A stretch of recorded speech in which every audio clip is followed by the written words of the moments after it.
Welcome to the United States Navy Afloat Environmental Compliance Training Series. The purpose of this training series is to ensure Navy-wide compliance with environmental requirements and to help you gain an understanding of your personal roles and responsibilities. This training series contains 3 modules. You'll be required to complete all modules identified in your career path training plan. The first module is U.S. Navy Marine Species Awareness Training, or MSAT. MSAT is designed to improve the effectiveness of visual observations for marine resources, including marine mammals and sea turtles. MSAT provides information on sighting cues, visual observation tools and techniques, and sighting notification procedures. The second module is the U.S. Navy Protective Measures Assessment Protocol, or PMAP. PMAP is a decision support and situational awareness software tool that the Navy uses to facilitate compliance with worldwide mitigation measures during the conduct of training and testing activities at sea.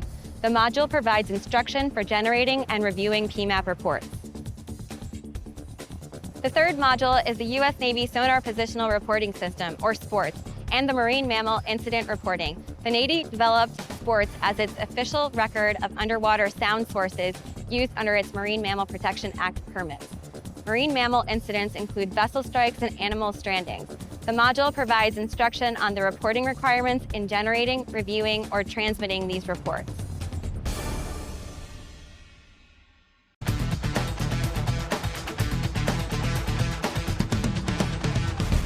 Activities that prepare the Navy to fulfill its mission to maintain, train, and equip combat-ready naval forces have the potential to impact the environment. Navy policy requires strict compliance with environmental laws. In this section, you will be introduced to 4 laws that are central to the topics presented throughout this training series: the National Environmental Policy Act, Executive Order 12114, Endangered Species Act, and Marine Mammal Protection Act. It is not necessary for you to become an expert on these laws. However, it is important for you to be aware of them and understand how they relate to Navy activities at sea. The National Environmental Policy Act promotes enhancement of the environment.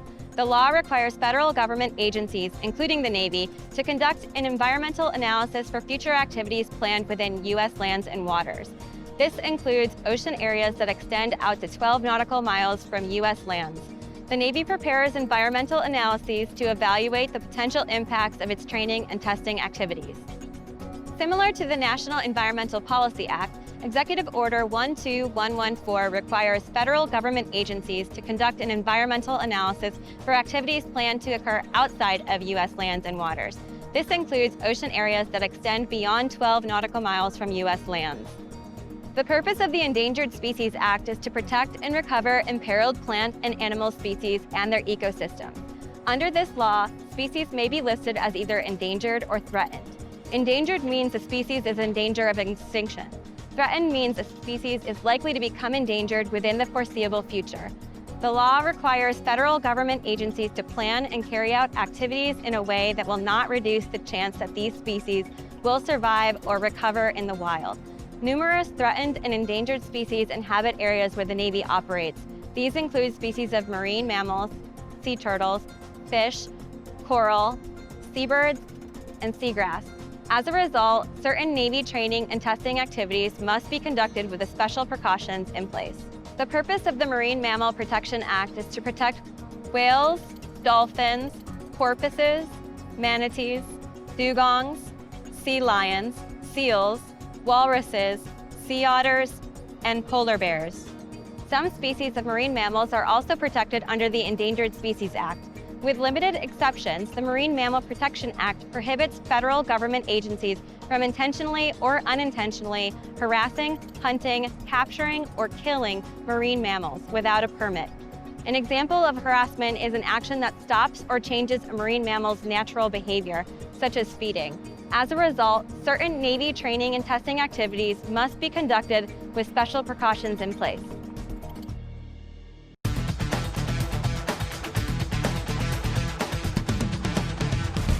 The compliance process often involves consulting with federal agencies that administer environmental laws. Agencies include the National Marine Fisheries Service and the U.S. Fish and Wildlife Service. Environmental consultations have been and will continue to be sought for Navy training and testing activities. Past consultations have resulted in the Navy being issued legally binding mitigation measures and requirements to report the use of certain sound sources and marine mammal incidents. Mitigation measures are actions that the Navy takes for the purpose of reducing a potential adverse impact to marine species or habitats. One example of a mitigation measure is the use of lookouts to visually observe for marine mammals and sea turtles. The use of lookouts is crucial for helping reduce potential impacts for the Navy activities to these animals.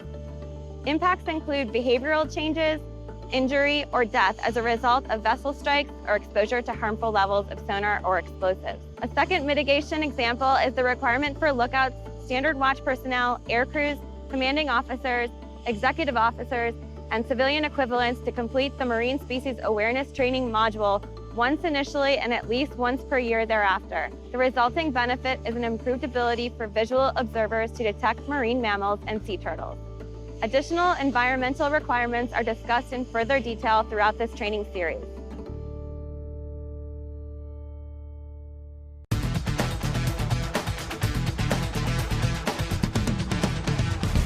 The Navy considers compliance with environmental laws essential. Failure to comply with the environmental requirements discussed throughout this training series can have severe consequences for the environment, for you personally, and for the Navy. From an environmental perspective, failure to comply with the requirements could result in adverse impacts to marine mammals, endangered or threatened species, and other animals or habitats. For example, if a training activity does not adhere to the requirement to conduct an explosive activity at a specified distance away from a coral reef, the activity could damage or destroy the reef. On a personal level, failure to comply can result in criminal charges, adverse administrative actions, or career penalties. On a command and Navy-wide level, non-compliance with environmental requirements could damage the Navy's credibility or result in reduced access to desirable training and testing activities and locations. This would result in reduced realism in training and testing, such as the loss of ability to use explosive ordnance, as well as delays or cancellation of training and testing events. These consequences could severely deteriorate the Navy's ability to maintain military readiness.